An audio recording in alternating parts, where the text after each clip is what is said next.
7 people are in custody at 2 New York airports tonight. Reportedly, they produced pilot licenses which appear to be counterfeit. Well, we were going to take you to Jennifer McLogan a little earlier at JFK Airport, but she had to move, get out of the way for some reason, and I'm going to let you tell us why. Jennifer. Yeah, we were asked to move twice, so this is our 3rd location here at Kennedy tonight. Big news out of here. We want to bring you the latest news that there are 5 to 6 men being questioned at this hour by FBI, Customs, and NYPD for their possible role in an attempted serious security breach earlier this evening. It is because of that incident the FAA has grounded all flights in and out of the 3 major airports until further notice. The federal officials are mum on the incident, but Mayor Giuliani has told our Marcia Kramer that one of the 6 men allegedly presented a fake ID indicating he was a pilot as he and his party attempted to board an aircraft. That man was arrested. He and his friends were taken to a secret location here to be detained and questioned, and when we first learned of where they were, attempted to raise the mast of our CBS truck to bring you that story, we were threatened with being arrested if we revealed the location of that building. We put the mast down, went elsewhere, and we were swarmed again by security. So now we're in our 3rd location. 10 people are in custody. These 10 people, 9 men and 1 woman, attempted in 2 separate incidents today. One at 4 o'clock at JFK Airport, the other as late as 7:30 tonight at LaGuardia, to board national flights. One a United Airline flight with open full fare tickets. They were armed with knives, carrying false identification, pilot certificates, and certificates from the Flight Safety International Flying School in Vero Beach, Florida, where federal authorities have told us 3 of the suspects from Tuesday's horror took their flying lessons. There are currently 10 individuals in custody who were picked up at Kennedy Airport and LaGuardia Airport this afternoon. The individuals had originally been booked on a flight to Los Angeles from New York on Tuesday morning. That flight did not take off because it was canceled right after the attacks on the World Trade Center. And following the detention of the 4 men at Kennedy Airport, a female was also detained who was acting, we are told, by high sources in the government, in the state governments, in New York State, was playing a supplementary role. And then between 7:30 and 8:15 this evening, 5 men were detained at LaGuardia Airport with the same MO, the same modus operandi as the incident at Kennedy Airport. Now, the reason I raise this again, aside from the obvious reasons that it is news that nobody we are aware of in the government has denied at the moment, nobody has come to us and said we're not telling a story which is incorrect. One thing you cannot help wondering, based on this information, about what federal authorities clearly now believe was 2 new attempts to hijack planes and have change-off pilots, is what were the next targets? There is no more World Trade Center. Was it the Empire State Building, the UN, the federal building where the FBI has left its quarters because they felt it was a security risk? And then the second question you have to wonder was, along with, was there a Washington target? Was it going to be a White House this time, as the White House has already suggested they felt they were on a target list? What would have happened? And in this state, with all these confirmed reports and mixed details, essentially between 3 New York area airports in the evening, ABC's John Miller's speculation for what could have been potential leftover targets is certainly worthy of addressing, but apparently not to Senator and future Vice President Joe Biden 10 minutes later. Senator Biden, you've heard these reports tonight? I'm not sure which reports you're referring to. I beg your pardon. I'm referring to the reports about the arrests at Kennedy and at LaGuardia Airport this afternoon. Have you heard them? Yes. Yes, I have. Did you hear them before we reported them?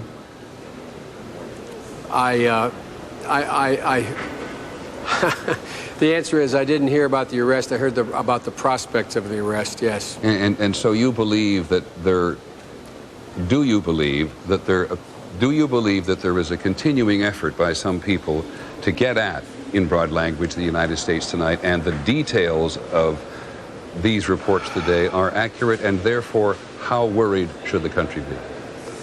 I think that there will be and are people who will attempt to continue to get at the country. I do not believe that the prospect of that occurring is very high for two reasons. One, I think you're talking about, in effect, the second team. And secondly, I think that the focus is increasingly on how these folks basically, in effect, get out of town. So I do think there's some concern. And I think you're, in addition to that, Peter, going to get an awful lot of the screwballs who aren't any part of any organization, doing everything from something crazy aboard an aircraft, or, for example, we evacuated the darn Capitol today. We evacuated based on a bomb scare. And so I think you're going to see a lot of that for a while. What leads you, Senator, to say that these arrests at Kennedy and LaGuardia today may have been the second team?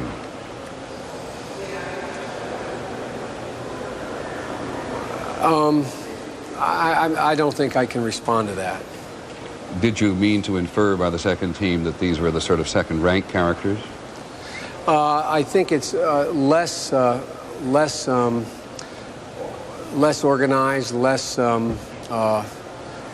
lethal, less capable.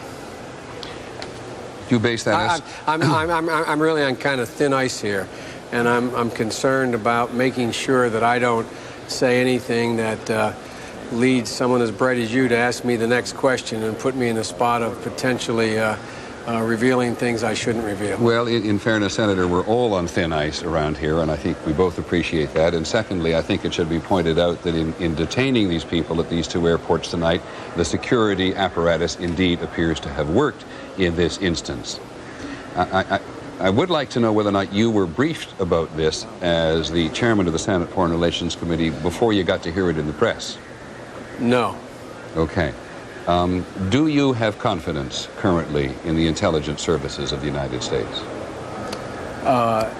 Yes, to the extent that, let me back up. Okay. I think we are woefully underfunded the intelligence community. We have woefully underfunded and focused on the human intelligence. And I have been a pain in the neck to everybody around here, along with Senator Graham of Florida and a few others, arguing that we should be putting considerably more resources into the intelligence side and the human side of this. But I think the intelligence community, as strapped as they are in relative terms, is doing a pretty good job. It's not sufficient. I understand that, sir, and I don't for a second wish to be melodramatic. But do you believe that the United States tonight may be, in some form, still under attack? I do not believe it's still under attack. And did you believe... In the same sense that we were under attack on the 11th. Do you know, sir, why Vice President Cheney was removed to Camp David? No. Do you believe that the airlines in the United States should be flying tonight? And I ask that question in the context of the reports that we told you about tonight from Kennedy and LaGuardia. Based on the reports, as well as the subsequent briefings that I've had, I think they probably should. What is being done is prudent.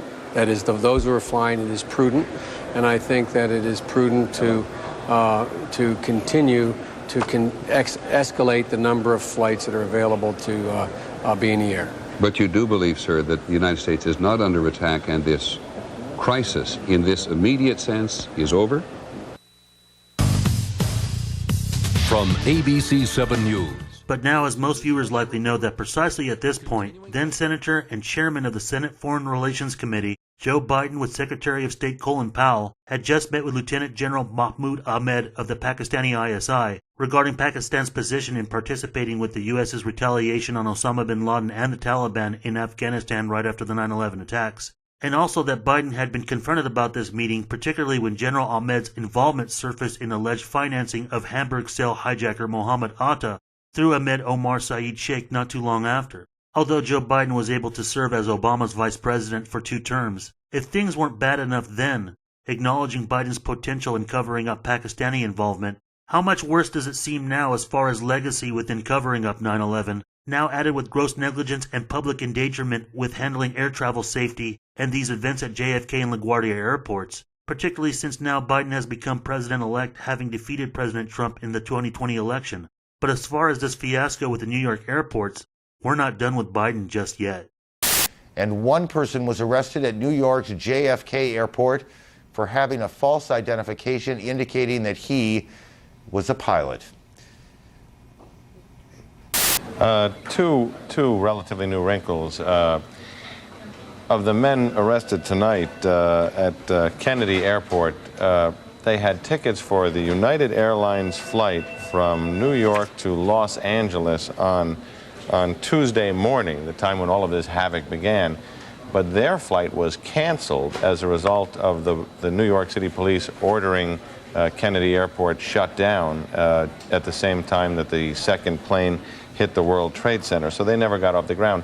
Those were the tickets they were trying to use tonight. This from Pierre Thomas, who covers the FBI and the Justice Department for us.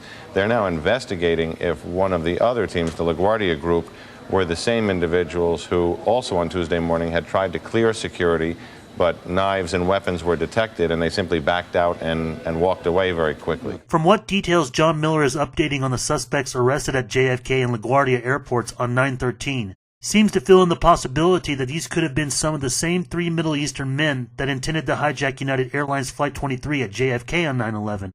But now, there also seems to have been another targeted flight at LaGuardia Airport on 9/11 as well. But I have talked to some government sources tonight, and what they are telling us is that there were discussions about the incidents between the government and the airlines. Folks are understandably concerned. I don't know if when those discussions took place, they really had the level of detail about these incidents that we have been reporting tonight, but they certainly knew that people had been detained both at LaGuardia and JFK Airport. There was concern expressed. Facts are still coming in, questions being raised that we hope are resolved and answered by morning. In the meantime, we have late news and new pictures for you tonight. At least one confirmed arrest. The suspects may have been armed with knives, may have presented fake pilot's IDs, may have purchased one-way tickets. Was this a thwarted plan to hijack another American plane? A similar scenario may have played out at LaGuardia tonight. The thought of additional suicide bombers makes air travelers shudder. No. Where were you supposed to be going? London.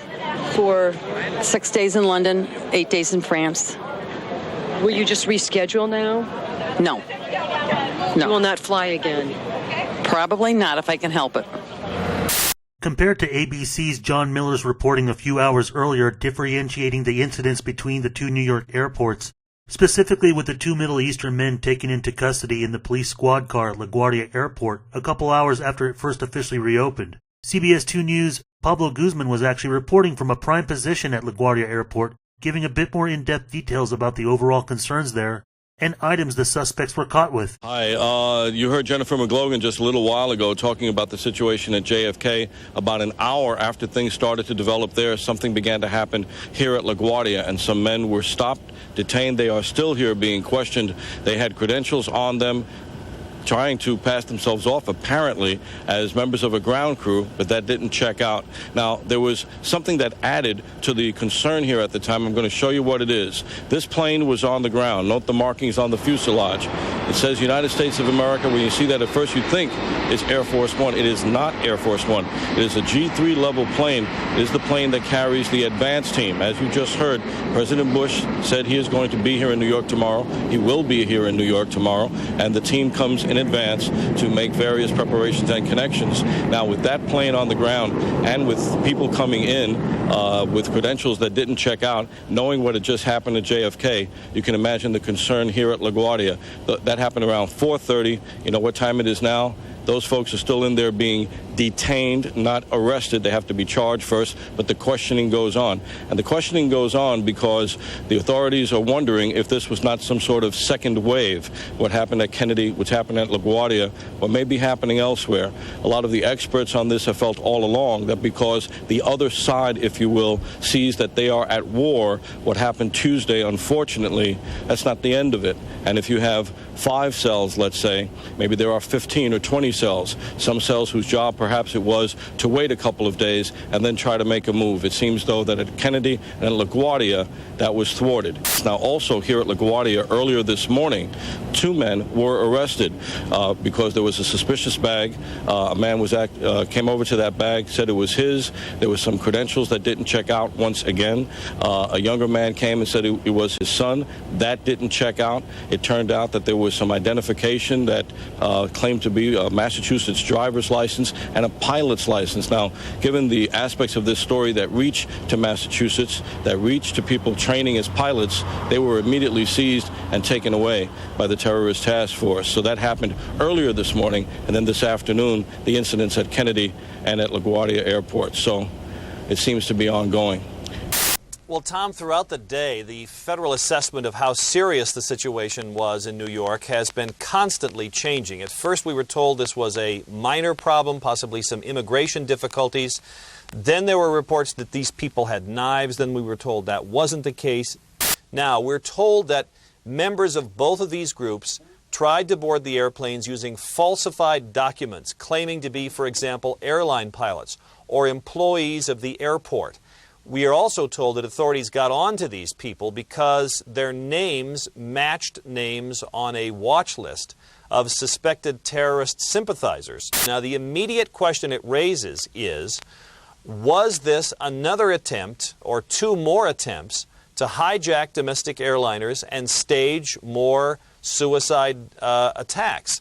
That is a question federal officials cannot answer tonight. But after first saying this didn't appear to be very significant, now they say it is. They're obviously very worried about this. It's obvious they're worried about it from the fact that they closed down the New York airports. No conclusions from federal officials tonight. We're going to undoubtedly hear about it tomorrow. Terry, I gather that the administration has been reluctant to give any information on this story, but what can you tell us at this late hour? That is putting it mildly, Ted. The White House in particular is being very, very careful with this story. One of the missions right now that the president has is try to reassure the country. This is obviously an unsettling story, and they are staying away from it. I do, however, have from one White House official the confirmation that the president is being continually updated on this situation, and he's aware of it. But let me ask you, just to give me one more quick word, is the White House refusing to confirm or deny the story? Is the administration refusing to confirm or deny the story of those arrests that were made at JFK and LaGuardia? Or are you at least getting some off-the-record guidance? Well, we are getting guidance, being told that the president is being continually updated and is aware of the situation. Most officials I reached, frankly, were not aware of it. They had not heard it until I told it to them. When they got back to me, I got a flat, we aren't touching that. But we did get from one official this word that the president has been made aware of this. This becomes the first in a set of appearances throughout the night and early morning with passengers who thought they were going to depart to California aboard American Airlines Flight 133 at JFK Airport until they were in the middle of witnessing suspects being arrested. There you go. Ted, that's Jim Hunter, who was a passenger on American Airlines Flight 133 to Los Angeles from Kennedy tonight. Terrific. Yeah. So this is actually, because we did hear before, I know that Peter interviewed one of the people who was on the LaGuardia flight. Mr. Hunter, tell me what you saw, tell me what you experienced. We were on at the gate for about 2 hours. We boarded about an hour late. It was a 4 o'clock flight. It was supposed to be the first flight on a regular scheduled basis for American to go out to LAX today. And we boarded about an hour late, and then we sat on the plane for about 2 hours, or maybe a bit more than that. And then near the end, the captain came on, was trying to make, walking through the aisles, trying to make everybody calm down. He was talking to me and a few other passengers. At that point, he ultimately came back on the air and told everybody that we were going to go, and we were all very happy and feeling very good that we were going to be able to get home and see our families and stuff. But about 10 minutes later, the door was still open, which is unusual, and literally a few minutes after that, about 20 or more police officers, many in SWAT gear with large guns, all unholstered and looking down the aisles, screaming at everybody to go and hit the floor, and we all hit the floor. And meanwhile, there was a commotion going on behind me, about 4 or 5 rows behind me, where they were subduing a passenger. And he was definitely resisting and trying to fight off, but it was obviously worthless given how many policemen were on the airplane. And then 2 other passengers that were right in front of me were ultimately asked to go with authorities as well. They were taken to a galley, handcuffed, and then led off the plane from the front as well. So there was quite a bit of commotion, followed by dogs and looking for bombs and everything else before they would allow us to get off the plane. Well, mercifully, this seems to have ended about as well as it could have, and I'm very happy for you and the other passengers, and thank you so much for coming in. New York airports, having been opened early in the day, then were closed rather suddenly. LaGuardia, JFK, and Newark later in the day. Among the things that happened is a man who tried to use a fake pilot's identification to get past security at John F. Kennedy International Airport was arrested. 5 other people were detained. Jim Olsen was at Kennedy Airport tonight when there was an altercation at TWA. As Pete Williams has been reporting, it turns out to be a more serious incident than we may have first realized. Some people were taken into custody carrying false pilot IDs, and they were trying to get through. Mr. Olsen, just describe for us what you witnessed. Well, Tom, let me first correct you. It was actually an American Airlines flight that I was on, just to clarify that, bound for Los Angeles. We were supposed to leave at 4, sat on the tarmac for about 3 hours. And after they cleared us, after the captain came on and said we were cleared for takeoff, basically about half a dozen to a dozen stormtroopers or SWAT team burst through the back door of the plane, had us put our heads down in crash position, and they dragged out at least 1, and I heard later on approximately 3 potential terrorists. My God, what were you thinking at that moment? It was surreal. I mean, it was like a scene from a movie. I mean, I live in Los Angeles, and you see these things on the studios, but you never think that it's real. So it sort of took a couple minutes for it to set in that it was real. And then when you see SWAT team members with big guns and big bullets right at your side, it sort of really hits home. Describe the person that they took off the airplane, if you can. Couldn't really. We heard a lot of kicking and screaming and bustling. There were some accents that I couldn't really make out, some foreign language, but clearly they took somebody off board. We were in sort of a crash position, so you couldn't really see things clearly, other than at least a half dozen people sort of storm by you. And where was this person sitting in the plane? They were in the front section of coach. Okay. Any indication tonight from American Airlines when you may be able to resume your flight? I've been trying to get home to Los Angeles for 3 or 4 days now. Certainly, this is a very sad time, and there are a lot of other people out there that have a lot bigger concerns than me right now. But I hope to be home in the next day or 2.